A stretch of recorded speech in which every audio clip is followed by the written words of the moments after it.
Brain ڈس order ہے، اس میں brain damage ہوتا ہے، جس میں کیا ہوتا ہے کہ بچے کے جسم کا کنٹرول، جسم کی حرکت اور بیلنس ٹھیک نہیں رہتا۔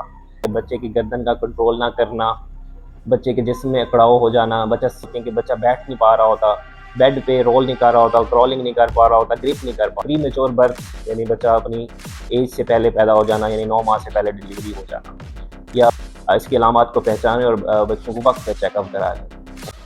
السلام علیکم، آج ہم ڈسکس کریں گے پیدائشی معذور بچے، سی پی چائلڈ یعنی سیریبرل پالسی۔ یہ ایک برین ڈس آرڈر ہے، اس میں برین ڈیمیج ہوتا ہے، جس میں کیا ہوتا ہے کہ بچے کے جسم کا کنٹرول، جسم کی حرکت اور بیلنس ٹھیک نہیں رہتا۔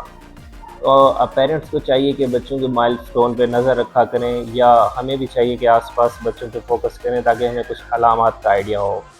اچھا، 3 سے 6 ماہ میں علامات جو آتی ہیں وہ ہے کہ بچے کی گردن کا کنٹرول نہ کرنا، بچے کے جسم میں اکڑاؤ ہو جانا، بچہ اسمائل نہ کرے یا آئی کانٹیکٹ نہ کرے۔ اسی طرح 6 سے 9 ماہ کی جو علامات ہوتی ہیں کہ بچہ بیٹھ نہیں پا رہا ہوتا، بیڈ پہ رول نہیں کر رہا ہوتا، کرالنگ نہیں کر پا رہا ہوتا، گرپ نہیں کر پا رہا ہوتا۔ اگر 1 سال کا بچہ ہے تو وہ کھڑا نہیں ہو پا رہا، یا وہ سٹیپ نہیں لے رہا، یا چل نہیں پا رہا ہوتا۔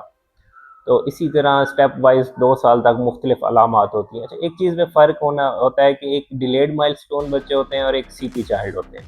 ڈیلیڈ مائل سٹون ہوتا ہے کہ اپنی عمر سے تھوڑا سا پیچھے رہ جانا، یعنی کہ اگر وہ 1 سال کا ہے تو اس میں 6 ماہ والی موومنٹ ہوگی، اگر 2 سال کا ہے تو اس میں 1 سال والی موومنٹس ہوں گی، یا تو وہ یعنی وقت کے ساتھ کور کرتا ہے۔ سی پی چائلڈ کے لیے ذرا مشکل ہوتا ہے کہ وہ پراپر کور نہیں کر پا رہا ہوتا۔ یہ ہوتا کس وجہ سے ہے؟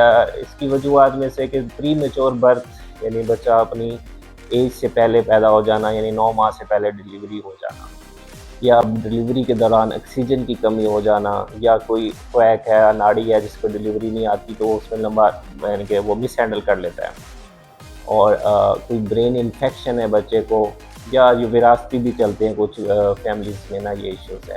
اس کا ٹریٹمنٹ میڈیسن کے ساتھ ساتھ مین ٹریٹمنٹ فزیو تھراپی ہے، یعنی ہر کنڈیشن کے اکارڈنگ ٹریٹمنٹ۔ اگر بچوں کے جسم میں اکڑاؤ ہے، اسٹفنس ہے تو اس کے اکارڈنگ فزیو تھراپی ہے۔ اگر بچے پٹھے کمزور ہیں تو اسٹرینتھننگ دی جاتی ہے۔ اسی طرح بیلنس ٹریننگ اور بہت سے یعنی کہ اس کے آپشنز ہوتے ہیں، ہوم پلان دیا جاتا ہے۔ بولڈنگ کا ایشو ہو تو اسپیچ تھراپسٹ دیکھتے ہیں، اور کچھ ایشوز میں آکوپیشنل تھراپسٹ بھی اس کو ڈیل کرتے ہیں۔ اگر وقت سے پہلے یعنی کہ ٹائم پہ تشخیص ہو جائے تو اس کو بہت اچھا علاج ہو جاتا ہے، لیکن اگر یہ ڈیلے ہوتا جائے تو اس کا ٹریٹمنٹ اتنا ہی مشکل ہوتا جاتا ہے۔ تو اس لیے اس کی علامات کو پہچانیں اور بچوں کو وقت پہ چیک اپ کرا لیں۔ Thank you.